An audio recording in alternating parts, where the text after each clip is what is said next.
D'abord, bonjour. Bonjour.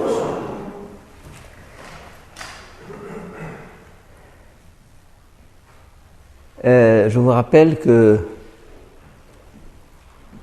aujourd'hui, nous prenons la troisième partie de notre célébration pénitentielle. Avant-hier, c'était Merci Seigneur. Hier, c'était Pardon Seigneur. Aujourd'hui, c'est Je te promets Seigneur. Et vous allez prendre quelques résolutions. Pas une page entière, parce que vous ne les tiendrez pas. Mais je vous signale 3 pistes. Mon rapport à Dieu, mon rapport aux autres, mon rapport à moi-même. Et pour chacune de ces pistes, prendre une résolution claire. Je propose, mais vous êtes entièrement libre, c'est pas moi qui vais prendre les résolutions à votre place. Je propose une demi-heure, mon rapport à Dieu, une demi-heure par jour avec lui. Au meilleur moment.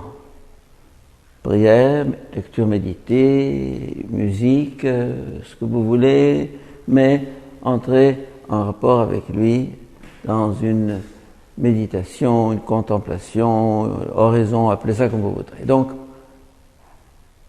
mais vous obligez à ça. Deuxièmement, aux autres. Prendre un temps avec les autres. C'est-à-dire en famille, si vous êtes marié, ou en communauté, si vous êtes consacré. Un temps riche, un temps plein. C'est-à-dire que même si c'est un quart d'heure, une intensité de présence dans ce quart d'heure. Si vous avez un mari, une qualité de temps, ce que j'appelle la qualité de temps avec le partenaire, ou bien avec vos enfants, si vous avez des enfants. La qualité du temps que je donne aux autres, indépendamment de la quantité, ça dépend de chacun. Et troisièmement, par rapport à moi-même, grandir. C'est-à-dire,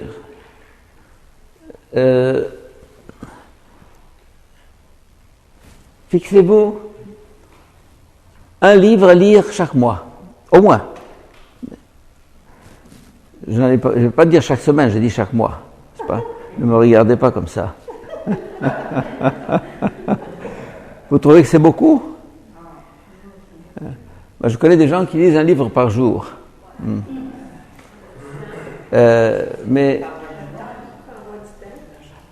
Et même je dirais 2 livres par mois. Pourquoi ?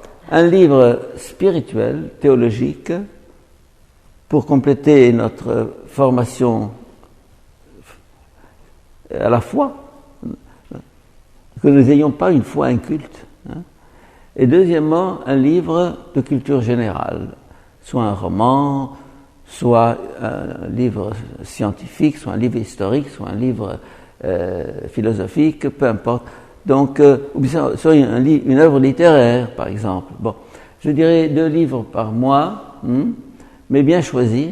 L'un qui vous nourrit spirituellement et l'autre qui vous ouvre culturellement de nouveaux horizons. Un tout petit exemple, à côté de ma chambre, il y a une bibliothèque. Bon, j'ai envie de dévorer tous les livres, mais j'ai trouvé en bas Chronique de l'humanité, un petit livre qui doit servir 2000 pages. Bon.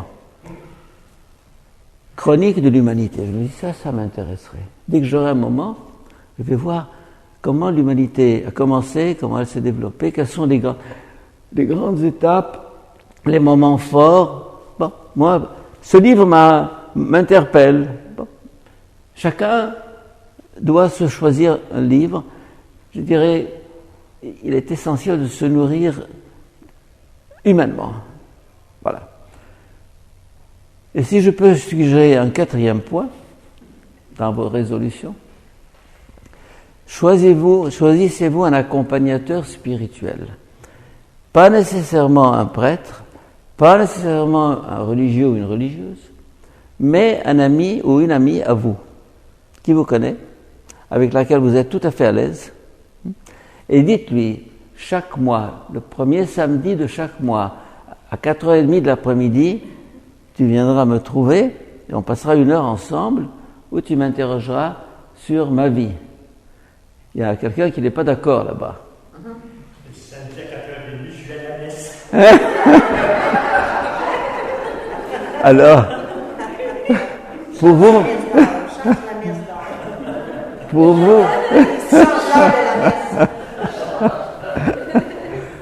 pour vous, on va faire une exception, mais 6h30.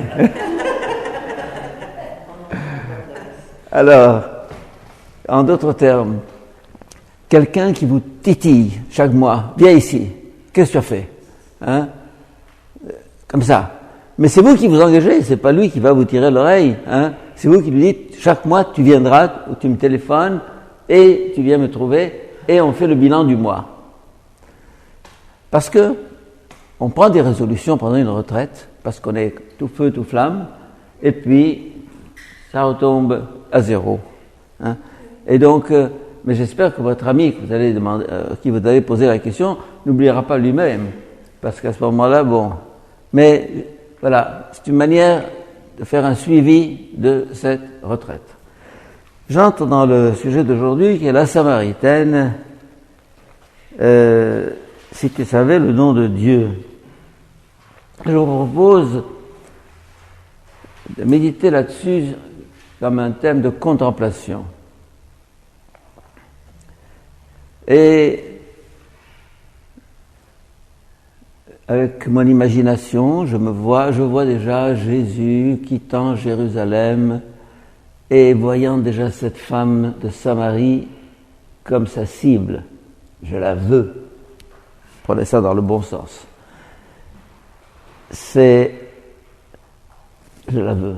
Elle, dans toute cette humanité qu'il est venu sauver, c'est elle. En d'autres termes, Dieu ne vient pas sauver le monde. Dieu n'aime pas le monde. Dieu m'aime. Mettez l'amour au singulier, autrement vous ratez l'essentiel. Et cette rencontre avec la Samaritaine, pour moi, est bouleversante, parce que il oublie tous ses soucis, il oublie sa mission, il oublie sa fatigue pour rester avec cette femme. Cette femme est la préoccupation première et dernière de sa mission. Et je dirais, quelle que soit notre mission, notre vocation, que notre rapport aux autres soit personnalisé, personnel, hein, concentration. Toi, tu es devant moi comme unique au monde. Toute mon attention, toute ma pensée est pour toi. C'est ce que j'appelle la qualité de rencontre.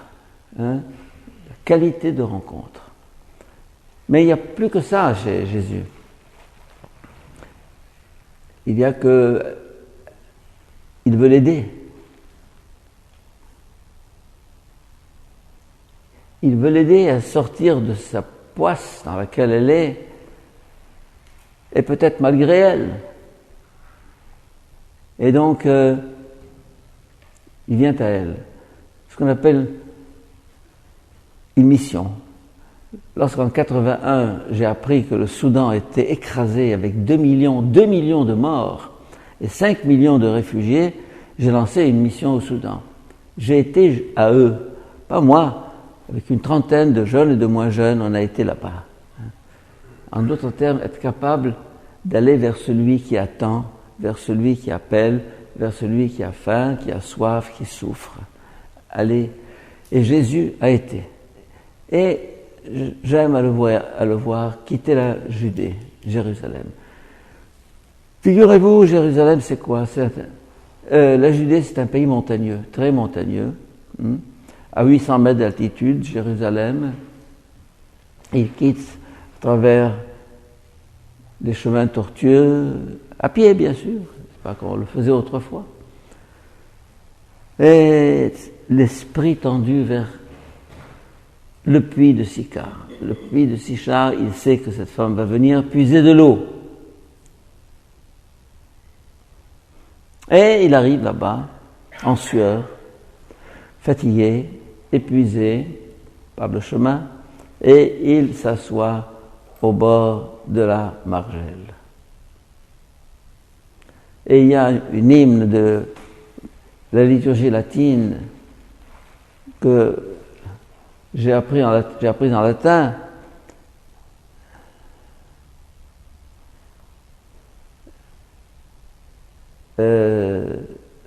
Sedens queristi lassus, sedens me queristi lassus. Tu étais assis et tu m'as cherché, épuisé. Il a fait ce chemin pour moi. Il arrive et il m'attend. Et il m'attend. Et il l'attend, elle.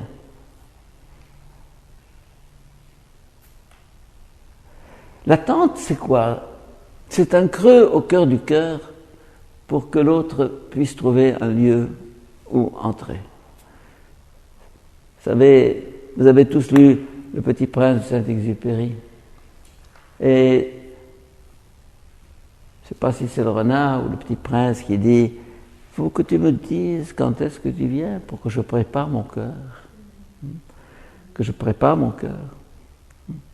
Et là,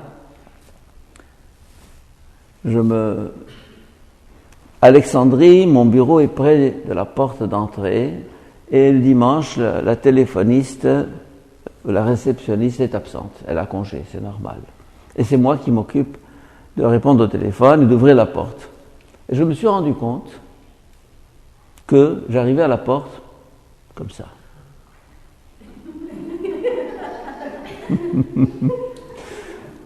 Peut-être pas complètement, mais enfin... Mais j'aurais, oui, qu'est-ce qu'il y a? Ou bien au téléphone, allô, oui, qui voulez-vous? Je me suis dit, souris. Encore quelqu'un ce matin me faisait la remarque, il disait, tu ne souris pas toujours. Je dis, oui, c'est vrai. Pris par mes soucis, Alors, j'ai pris comme résolution 2 petits mots, sourire et aimer. Alors, quand je vais ouvrir la porte, avant d'ouvrir la porte, je me dis sourire et aimer.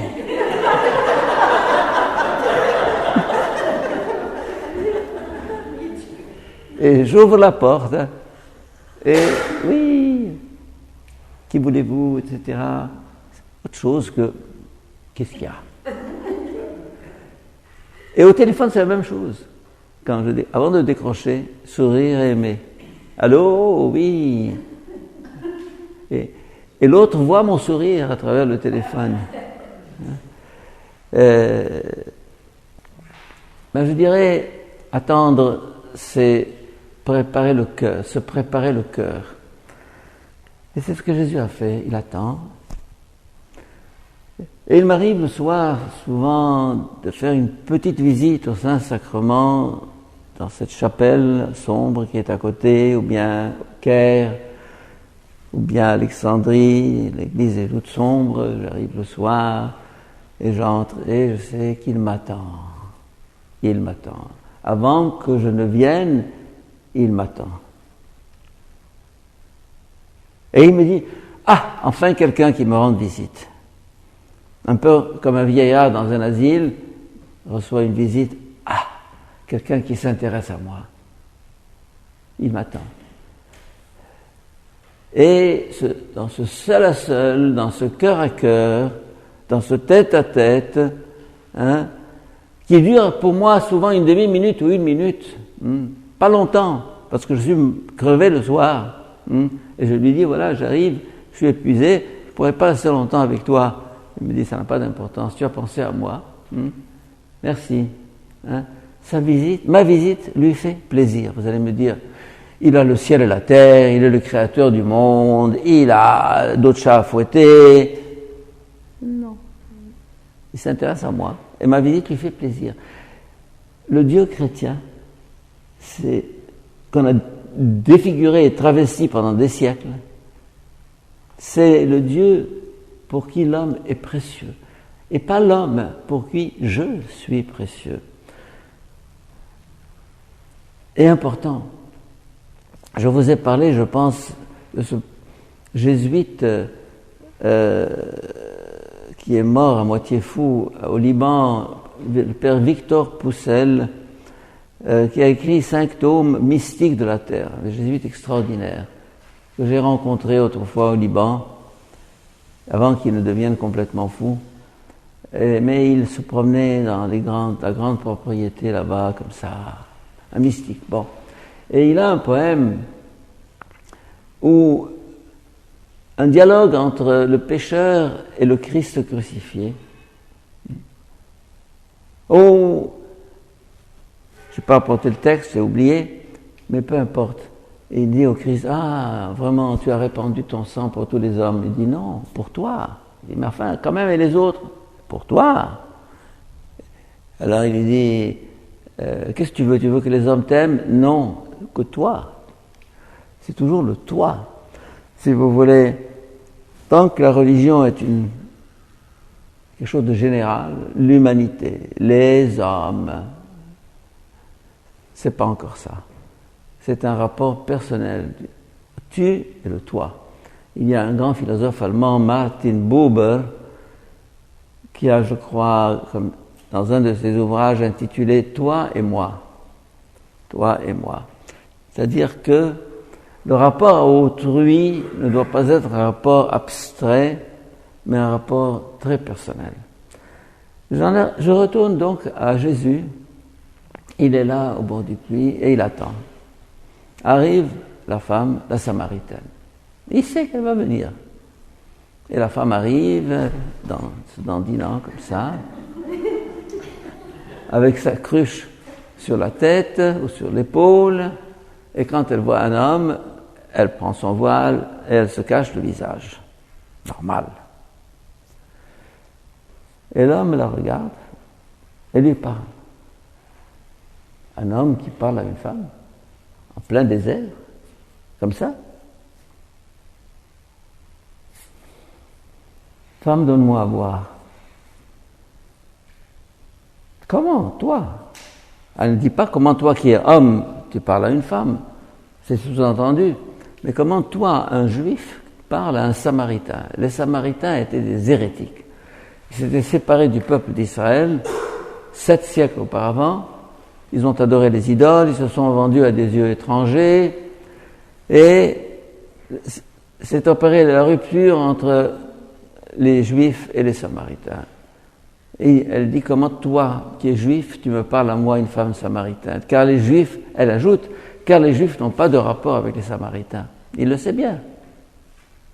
Mais les Samaritains, qui sont des hérétiques, des renégats,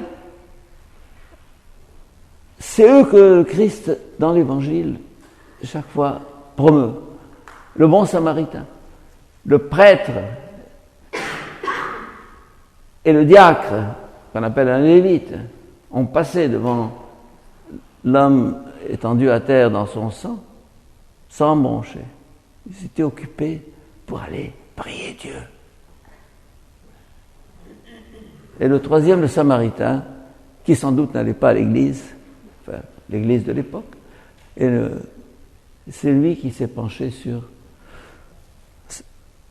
le Samaritain. Alors, Jésus s'intéresse à une Samaritaine. Il est venu pour les marginaux. Il est venu pour les délaissés. Il est venu pour ceux qui sont méprisés par les autres.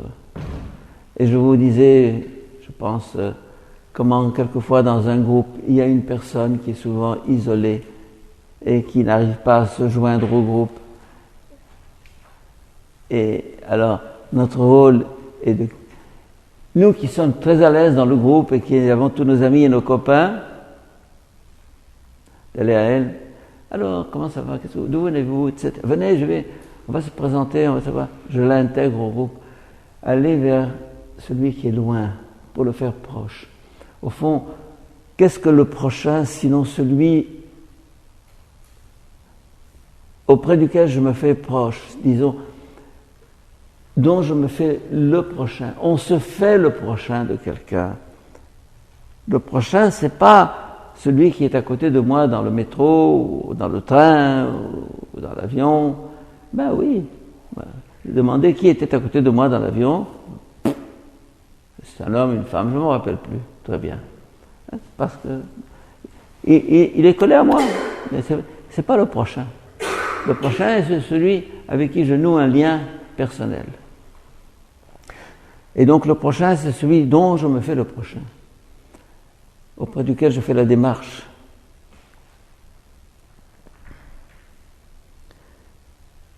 Alors Jésus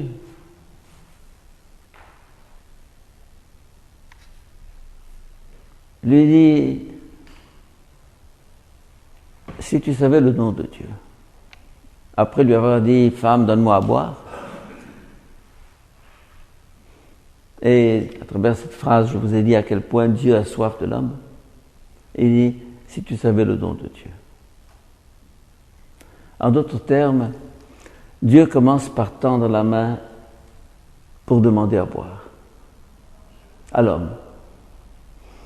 Ça, c'est un peu le christianisme. Dieu qui se fait plus bas que l'homme. Mendiant d'amour, je te prends dans mes mains. Vous connaissez le chant de Joachim Simas et Didier Rimaud. Mendiant d'amour, je te prends dans mes mains comme on prend dans sa main la perle d'un amour. Oui, etc. Il y a, dans chaque couplet, il y a quelque chose. Mendiant d'amour. Dieu, qui a tout, me tend la main.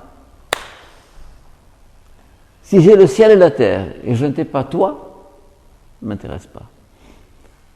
Et dans ce dialogue avec le pécheur et le Christ crucifié de Victor Poussel, il dit, que veux-tu de moi? Il me dit, donne-moi tout.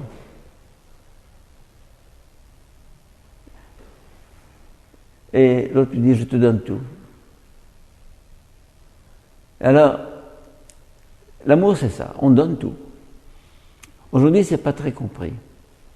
On pense que l'amour se répète comme le repas de midi, du soir, on répète l'amour. Si c'est l'amour, c'est l'amour. On donne tout, on se donne tout. Et il faut que les gens comprennent que le don du corps exprime le don de la personne. Nous n'avons pas la personne et le corps, moi et mon corps. Donner son corps dans un rapport charnel, c'est se donner. Et se donner, c'est se donner pour de bon. C'est pas se prêter, c'est se donner. Mes livres sur la sexualité et l'amour humain visent justement à humaniser le rapport de l'homme à l'autre, à la sexualité. Comme je vous disais hier, Viktor Frankl, ce grand psychologue autrichien, disait « Chez l'être humain, la sexualité n'est pas spontanément humaine, elle doit le devenir. » Et c'est pour ça qu'à notre époque où on découvre la sexualité, et comme toute découverte, on va à l'autre extrême, après des siècles de répression, il faut lui donner un sens en dehors de ce qu'on appelle la morale chrétienne. Il faut comprendre que la sexualité a ses lois, l'amour a ses lois, et que c'est en pensant à ça, ou en cherchant dans cette ligne, qu'on pourra parler un langage accepté, acceptable, compréhensible pour les jeunes et moins jeunes. Bon, je reviens alors à ce besoin que Dieu a de moi. Quand il me se donne tout entier. Ceci est mon corps livré pour vous. Tiens. Et pour que ce ne soit pas général, à la consécration, c'est général. Ceci est mon corps livré pour vous. À la communion, le corps du Christ. Amen. Toi. Et dans les églises melkites, car je suis de rite melkite, le prêtre qui connaît ses ouailles, il dit le corps du Christ pour Jeannette, le corps du Christ pour Henri. En d'autres termes, le rapport global devient un rapport personnel.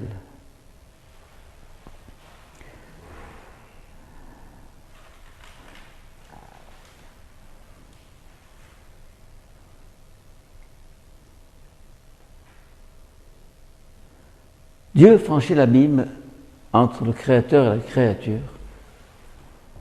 Dieu se fait proche. Et cette rencontre avec la Samaritaine n'est que le prolongement de l'incarnation. L'incarnation, c'est Dieu qui vient sur terre. Et la Samaritaine, c'est ce Dieu qui vient à une personne en particulier. Il a franchi l'abîme. L'abîme entre Dieu et l'homme, l'abîme infranchissable, il l'a franchi pour venir à nous, pour venir à elle. Et ceci me fait penser à Sœur Emmanuelle, avec laquelle j'ai collaboré pendant des années en Égypte, la fameuse Sœur Emmanuelle, qui était un numéro, vraiment un cas d'espèce, qui me disait, ah non, son histoire, elle était dans un pensionnat de jeunes filles très huppées d'Alexandrie, Notre-Dame de Sion. Je suis ancienne de Notre-Dame de Sion. Ah, ça veut dire, bon, je ne sais pas n'importe qui. Bon. Alors ces filles de Notre-Dame de Sion avaient fait des vacances au bord de la mer, avaient dépensé chacune des centaines et des centaines de livres. Et après, Sœur Emmanuelle leur dit, écoutez, maintenant, on va ramasser quelque chose pour que d'autres aient la joie d'avoir des vacances. C'est un peu le centre de vacances que je viens de terminer pour les enfants d'Égypte à côté d'Alexandrie. Et pour lequel tout ce que je vais recevoir va aller pour achever ce centre. En tout cas, elle leur dit, elle fait la quête. Elle passe avec un panier. Et le résultat de la quête, une demi-livre. Ils avaient dépensé des centaines de livres chacune. Chacune a mis quelques piastres. Elle était tellement furieuse qu'elle dit, je vous laisse, je vous quitte, je secoue la poussière de mes pieds, et elle a été au chiffonnier. C'est-à-dire que les parties de la classe la plus aristocratique, la plus aisée, la plus bourgeoise d'Alexandrie, vers ce qu'il y a de plus méprisé en Égypte, c'est-à-dire un chiffonnier. On appelle ça un zabbel. C'est une des grosses insultes qu'on puisse faire à quelqu'un, zabbel. Et nous avons un jésuite qui est mort à 40 ans, qui a créé le centre qui a rénové le centre culturel jésuite d'Alexandrie, Faïd Saad, qui pendant son noviciat a demandé de faire son expériment auprès des chiffonniers du Caire. Et il se levait à 4 heures du matin et il se mettait dans la charrette des chiffonniers avec 3 ânes, pour ceux qui connaissent l'Égypte. Il y avait le grand, il y avait le moyen, il y avait le petit âne, et il tirait là. Hein. Et les chiffonniers étaient assis. Hein. Et il m'a dit, je me suis assis à côté d'eux, il m'a dit, tu n'as pas idée du mépris avec lequel je t'ai regardé. C'est-à-dire que on ne les regarde même pas d'ailleurs. Ils sont considérés comme des sous-humains. Et là, justement, elle a voulu dire à ces êtres méprisés qu'ils existent et ils sont importants. Ça, c'est la démarche de l'incarnation. Franchir l'abîme vers l'autre, et plus il est lointain, plus il est marginal, plus j'irai vers lui. Un autre point qui m'a frappé dans cet évangile de la Samaritaine, c'est la liberté du Christ face par rapport aux conventions. Un peu comme Faïz, qui s'est installé à côté des chiffonniers. J'ai, je crois, une brochure rouge, je ne sais plus si elle est... Jésus, homme non conventionnel. Non, c'est un titre que j'ai dans la tête depuis longtemps. Jésus, un homme non conventionnel. C'est-à-dire qu'il il se fiche éperdument des conventions. Il faut jeûner, il ne jeûne pas. Il faut se laver les mains avant le repas, il ne se lave pas les mains. Il faut respecter le sabbat, il ne respecte pas le sabbat. Parce que pour lui, tout ça, c'est des rites, c'est des pratiques ce qui l'intéresse, c'est l'homme, l'être humain. Et j'aime ce caractère non conventionnel de Jésus. Et je suis moi-même souvent non conventionnel, ce qui énerve beaucoup de monde.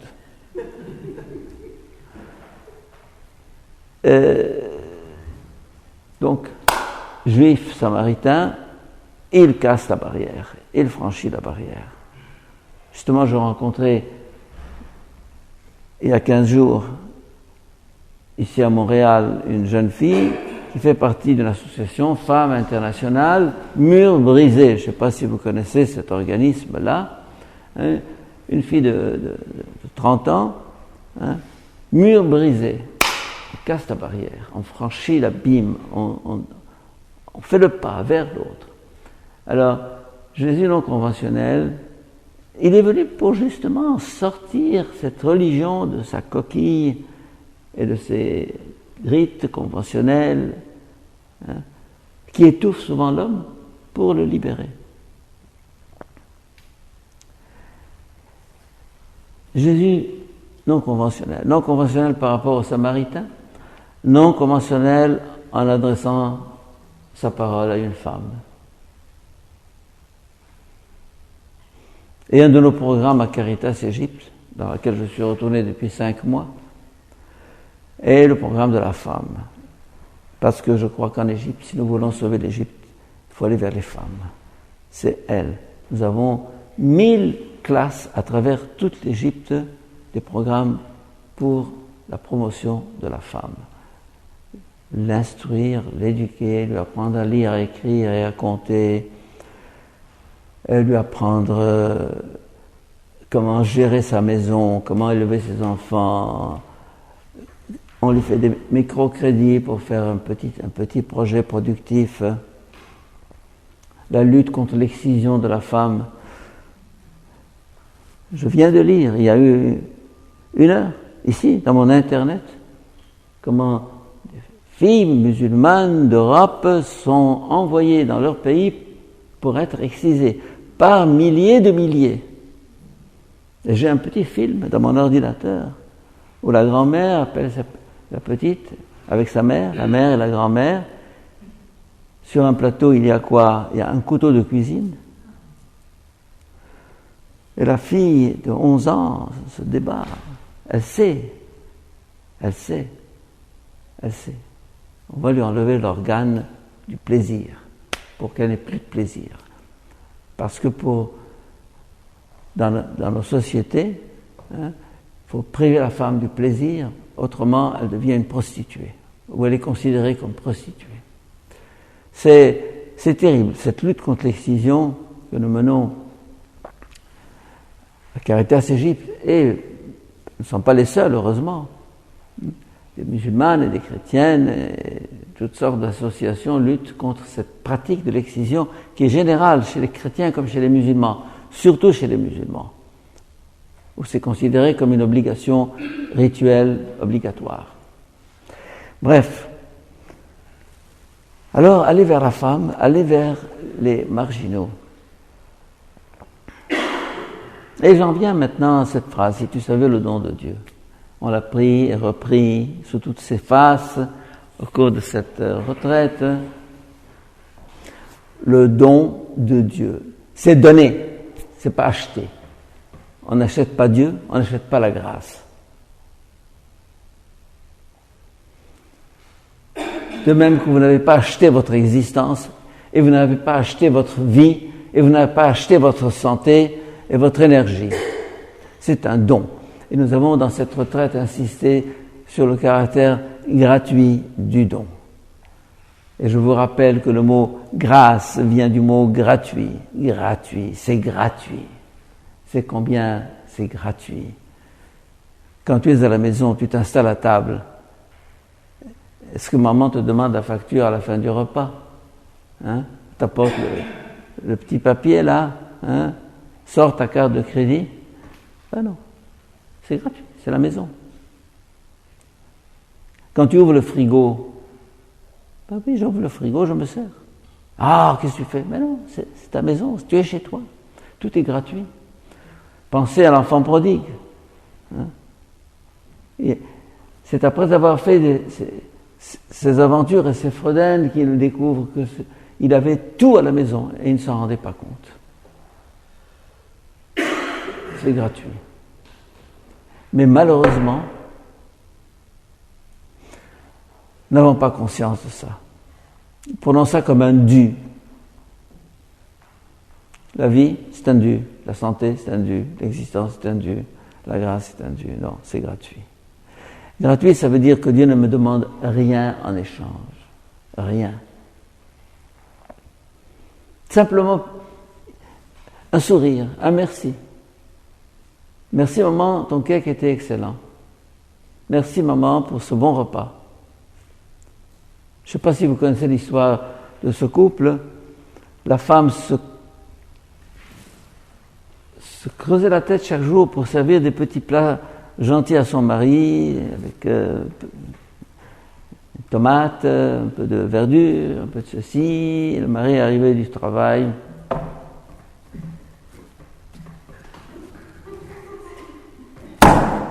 Et il allait se reposer. Alors, un jour, la femme a décidé de lui apporter dans son assiette une botte de foin.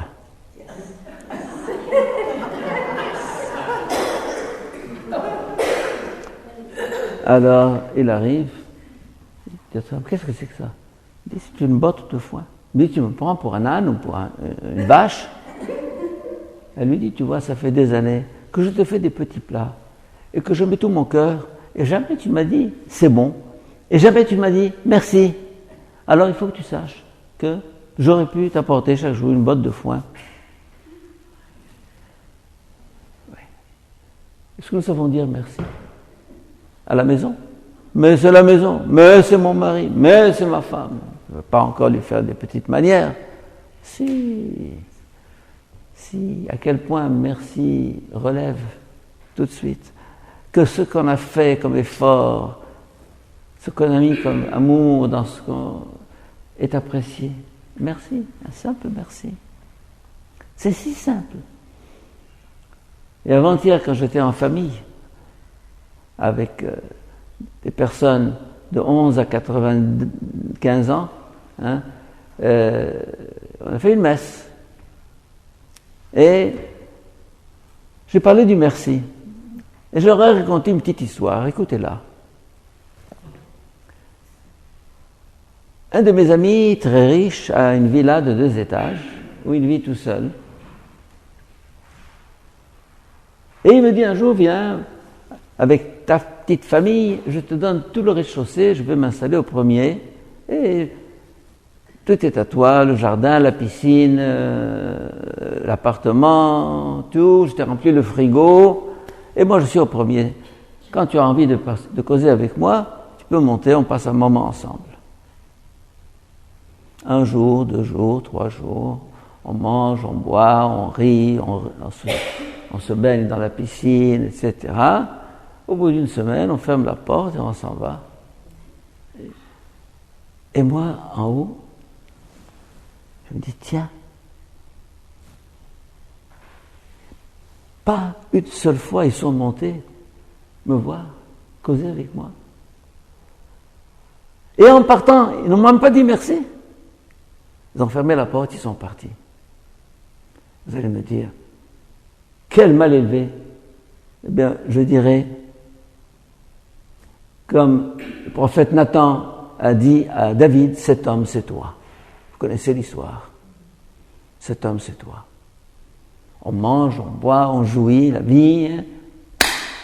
Dieu au diable.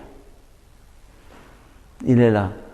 Et alors je disais justement à ma famille, je dis, vous croyez que Dieu est furieux après ça? Non, il n'est pas furieux.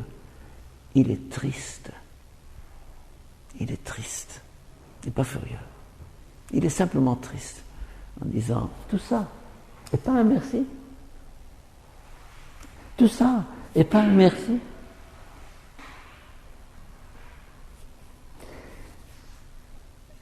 Et justement, ma sœur qui était à côté de moi au moment de la prière universelle où chacun a dit quelque chose, elle dit le monsieur d'en haut, en parlait de Dieu.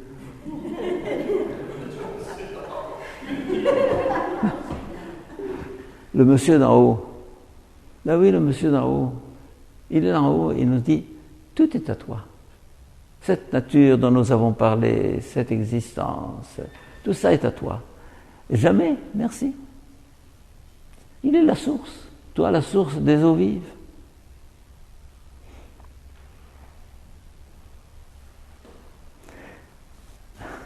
La foi, c'est donner un visage à ce monde impersonnel. La foi consiste à découvrir un visage, pas le lui donner, découvrir un visage, découvrir derrière la main qui me donne le visage qui me sourit. On prend, la main se tend, je prends, et le visage qui me sourit, non. Aïe. Je dis aïe parce que ça lui fait mal.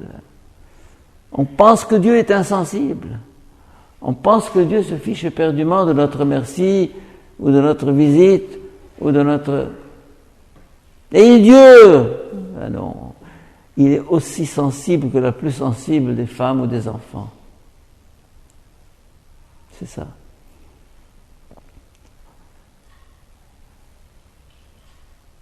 C'est pour ça que j'ai horreur de ces oraisons de la messe latine qui commencent par Dieu éternel et tout-puissant.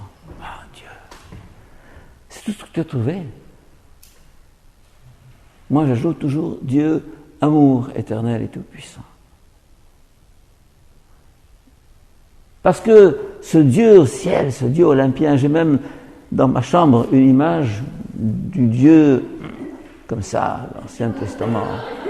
Vous connaissez, hein, Michel-Ange. Hein? Le Dieu impersonnel, le Dieu indifférent, le Dieu hautain, le Dieu tout-puissant, le Dieu qui me regarde. Qu'est-ce que tu veux, microbe, toi?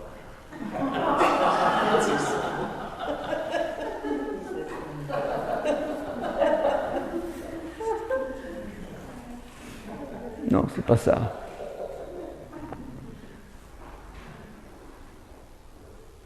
La grâce. Si tu savais le don de Dieu, la grâce. Tout est grâce, disait Bernanos dans son journal du curé de campagne. Tout est grâce. Tout est grâce. Il n'y a rien à payer, c'est gratuit. Comme à la maison, c'est gratuit. Tout est gratuit.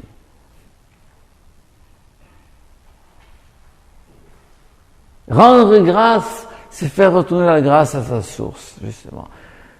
C'est un mot qui n'est pas très compris en dehors des milieux chrétiens. Rendre grâce, c'est quoi rendre grâce? Eh bien, grâce, mouvement descendant, action de grâce, mouvement ascendant, je fais remonter à sa source. Je regarde le visage de cette main qui se tend à moi et qui m'apporte son cadeau. Apprécier le cadeau. Pourquoi j'ai commencé par l'existence? Parce que nous n'apprécions pas l'existence. Pourquoi j'ai commencé par la vie? Parce que nous n'apprécions pas la vie. Et le bonheur, et tout ce que nous avons. Nous sommes des êtres comblés. C'est ce que je disais justement à ma famille avant-hier. Nous sommes des êtres comblés. Comblés!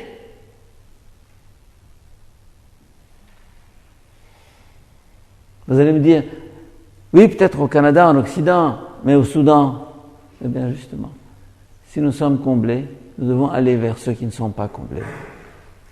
Nous devons faire le mouvement de Dieu à nous et cet amour, cette vie, ce surplus, cet argent qui dépasse nos besoins, les offrir, les donner.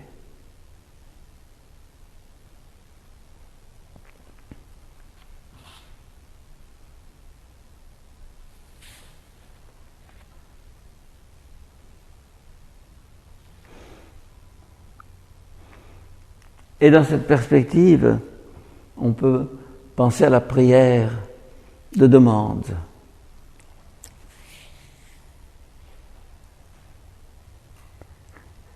Demander beaucoup.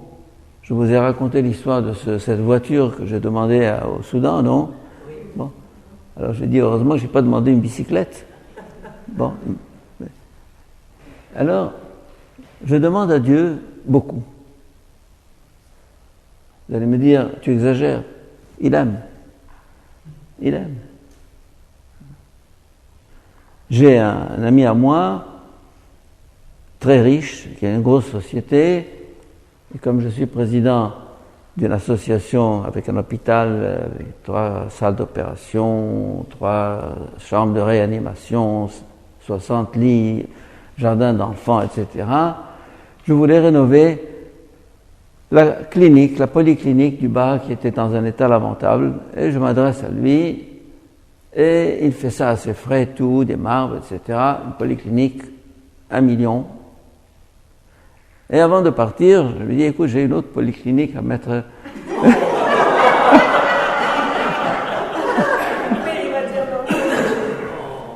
à rénover. Parce que nous avons 5 centres au Caire, 5 centres médico-sociaux, et j'ai décidé de les rénover complètement. Alors je lui dis, prends un seul, celui qui est près des pyramides, c'est un petit village, ça s'appelle Kafr Sisi. Il me dit, écoute, tu pars en voyage, quand tu rentreras de voyage, on verra ça ensemble. Bon. Alors, je demande, j'ose, et j'obtiens. Demandez et vous recevrez. Et c'est pour ça que je demande.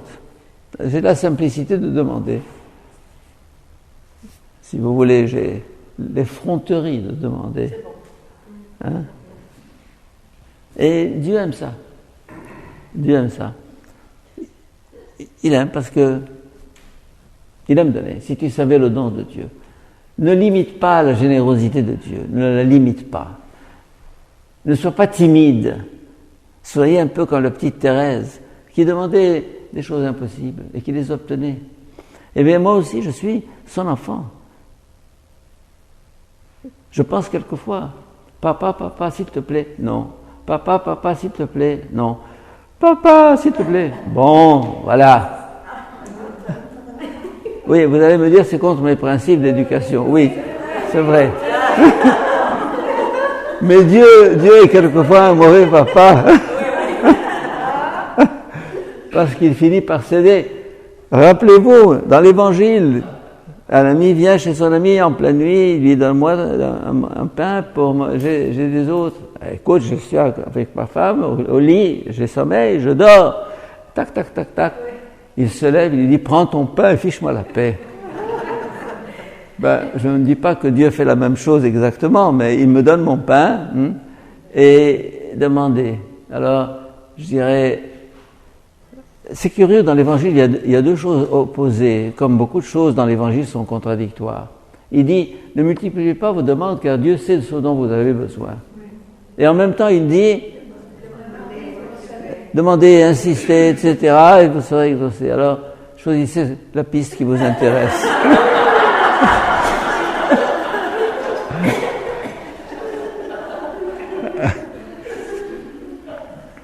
Bon, alors on va arrêter là et nous allons reprendre cette méditation, cette contemplation et voir suivre Jésus, non seulement le suivre sur son chemin, mais entrer dans son cœur et voir qu'est-ce qu'il a vécu à ce moment-là. Merci.